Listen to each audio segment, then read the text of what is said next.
Sa kabila ng kanyang pagiging abala sa ASEAN Summit sa Laos, tutok pa rin si Pangulong Ferdinand R. Marcos Jr. sa sitwasyon ng ating mga kababayan na naiipit ng giyera sa Middle East.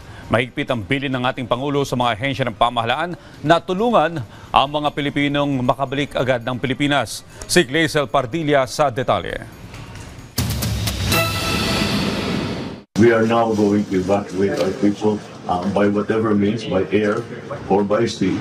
Direktiba yan ni Pangulong Ferdinand R. Marcos Jr. sa mga ahensya ng gobyerno para tulungan ang ating mga kababayang naiipit sa gulo sa pagitan ng Israel at military group na Hezbollah. Pinulong ng presidente ang matataas opisyal ng pamahalaan sa gitna ng abalang schedule sa ASEAN Summit and related summit sa Laos. Nais kasi ni Pangulong Marcos Jr. na tiyakin ang kaligtasan at kapakanan ng mga Pinoy sa gitnang silangan. Isinailalim na sa Alert Level Number 3 ang Lebanon, nang ibig sabihin ay may mataas na banta sa seguridad. Hudyat na rin yan ng voluntary repatriation. I asked to speak to all of the concerned agencies para malaman kung paano natin iuwi ang mga Pinoy na naipit ngayon sa Lebanon.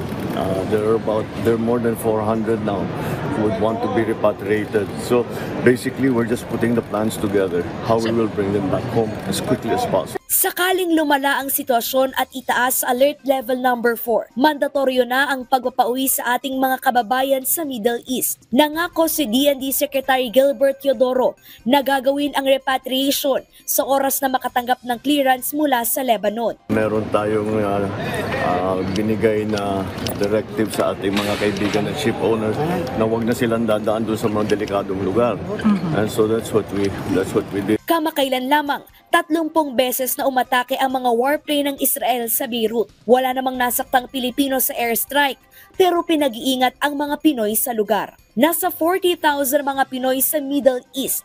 1,721 na ang nag-apply para sa repatriation. Higit kalahating libo na ang matagumpay na napauwi sa Pilipinas. Binigyan ng tig 150,000 pesos ang mga pinauwing Pinoy. Aabutan din sila ng reintegration assistance at psychosocial intervention. Glacel Pardilla para sa Pambansang TV sa Bagong Pilipinas.